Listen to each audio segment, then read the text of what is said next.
안녕하십니까. 캠벨 생명과학, 문제로 배우는 캠벨 생명과학 풀이를 해 나갈 텐데, 우선 제일 먼저 풀이하기 전에 여러분들이 알아야 될 거는 교재가 제일 앞에 보면 이 교재가 2010년에 초판이 나왔어요. 2010년에 초판이 나왔는데 그 이후로 한 번도 수정이 들어가지 않고, 거의 수정이 들어가지 않아서 정답 오류도 있고 문제 번역의 오류가 너무 많았어요. 너무 많아서 그 오류를 제가 다 바로 잡아서 새로 개정된 교재, 그 교재로 강의를 할 거예요. 그러니까 여러분들이 구교재를 가지고 있는 분은 이 강의 들으면 못 들어요. 왜 못 듣는가 그러면 다 문제를 수정해서, 문제가 수정한 게 굉장히 많거든요. 문제 고친 거, 정답 고친 게 많아가지고 내가 읽는 거하고 여러분들이 보는 거하고 달라요. 문제 수정한 거기 때문에.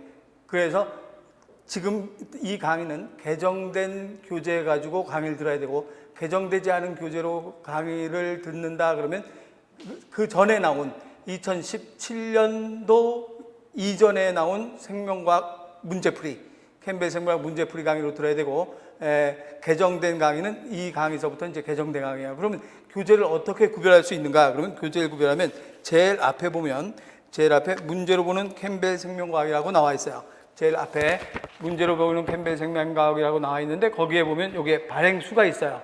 발행수에 보니까 뭐라고 나와 있는가 그러면 일쇄 인쇄 그러면 2010년 1월 30일 나와 있는데, 그 옆에 보면 4쇄 인쇄 4쇄 발행이 있어요. 그럼 4쇄 인쇄 4쇄 발행에 2018년도 9월 20일이라고 되어 있는, 인쇄는 9월 10일, 발행은 2018년도. 그래서 인쇄 발행이 2018년도로 있는 책으로만 이 강의를 들어야 돼요. 그 이후에 나온 책, 2018년도 이후에 나온 책으로 들어야 되지, 이전에 나온 책으로 들으면 제 강의 듣기가 굉장히 불편해요. 그럼 이거 2018년도 꼭 외우고 있어야 되는가? 그럼 제가 이 바이오사이언스 출판사에다가 교정을 해서, 수정을 봐가지고 이 교정된 교재로 강의하겠다 해서 머릿말에 그래도 교정 봐줬다고 머릿말에 붙여놨어요. 그러니까 여러분들이 연도 외우기 힘들면 역자서문에 제일 밑에 박노광 돼 있는 책은 개정된 거예요. 제일 밑에 박노광이라고 돼 있어서 교정에 꼼꼼히 교정 봐줘서 감사하다고 돼 있는 책, 그 책이 개정된 거예요. 그러니까 연도가 헷갈리면 그 박노광이라는 이름이 들어가 있으면 개정된 책, 그거 들어가 있지 않는 책은 개정되지 않은 책이니까 오류와, 번역의 오류와 또 정답의 오류가 굉장히 많아요. 그러니까 수업 들을 때 그거 하나 조심해서 수업을 듣도록 해야 하고, 그 다음에 앞으로 문제 풀 때 이게 750페이지 정도 돼요. 750페이지 정도 되는 이 두꺼운 책의 문제를 100% 다 푼다 그러면 1년 내내 풀어야 돼요. 그래서 그걸 다 풀 수는 없고, 그러면 문제를 빼고 나가는데, 어떤 걸 많이 빼고 나가느냐면 하이클래스 생물에 있는 문제, 하이클래스 생물에 있던 문제 아주 많이 다뤘던 거, 그렇지만 중요한 건 또 풀어줘야 되겠죠. 중요한 거 풀어주는데 너무 많이 들어서 귀따갑게 들어왔던 문제는 여러분들한테 숙제로만 내줄 거예요. 생략할 테니까 여러분들이 그 문제는 여러분 스스로 푸는 걸로 하고, 또 안 푼 문제 중에서 또 하나는 필요 없는 문제가 있어요. 그건 여러분들이 보면 알아요. 문제를 쭉 보면서 이거 하이클래스 생물에도 없고 생소한 단어가 있다, 그런 거는 그냥 과감하게 버리고 나가세요. 그것까지 다 푼다고 해서 풀면 시간 낭비가 너무 많이 돼요. 그래서 그건 과감하게 버리고 해서 여러분들이 문제 풀 때 될 수 있으면 뒷단으로 갈수록 쓸데없는 문제가 더 많아요. 앞단원보다 뒤쪽 식물 쪽으로 갈수록 필요 없는 문제가 많거든요. 그래서 그런 거는 여러분들이 보면 금방 알 수 있으니까 그런 거는 여러분들도 과감하게 빼고, 내가 뺀 거라 그래서 다 안 풀면 안 돼요. 일부 하이클래스 생물에 있는 건 풀어가면서 복습을 하세요. 그리고 공부는 예습이 더 좋긴 좋은데, 이 책은 예습을 하기가 조금 시간이 많이 낭비가 돼요.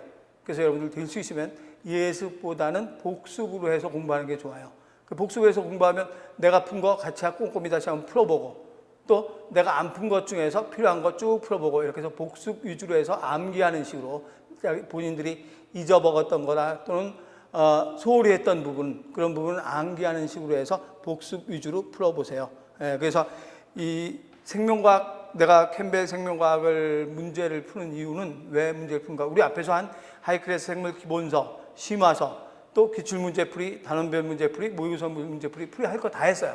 다 했는데 혹시 한두 문제, 특이한 문제나 아주 어려운 문제, 이런 것이 한두 개 정도 섞여 나올지 모르기 때문에 이 캠벨 문제로 푸는 캠벨 생명과학 문제를 푸는 거니까 여러분도 그렇게 알아두고 그 앞에 있는 여러분들 이 수업을 듣는 수험생들은 앞에 기본서, 심화서, 또 단원별, 기본 기출문제풀이, 또 모의고사 문제풀이를 전부 다 듣고 난 후에 이 문제를 다뤄야 되지. 그냥 기본서, 심화서 끝났다 그래서 캠벨 생명과학 문제풀이로 바로 들어가면 내가 이미 앞에서 배운 것 막 건너뛰고 넘어가기 때문에 여러분들은 그렇게는 듣기가 어려울 거예요. 그러니까 다 문제풀이를 마친 수험생들만 이 문제를 들어야 되고, 또 내가 복습 위주로 풀어야 된다는 이유는 왜 그런가 그러면 연관된 문제로 나가요. 예를 들어서 5번 문제 풀고 나서 바로 68번 문제가 이 5번하고 연관됐다 그러면 5번 문제하고 68번 문제로 나가니까 그때는 여러분들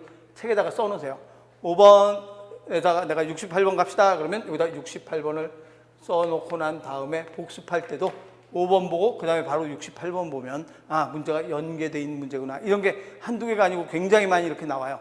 그래서 내가 앞으로 계속 그렇게 풀어나갈 거니까 여러분들은 이런 걸 써놓고 나면 나중에 복습하기가 굉장히 편리할 거예요. 예, 그런 식으로 해서 이 문제로 푸는 캠벨 생명과학 여러분들이 아주 알뜰하게 알차게 강의를 들어가면서 문제를 풀어보도록 합시다. 예, 그러면 제일 앞에 1단원부터 1장부터 들어가도록 합시다.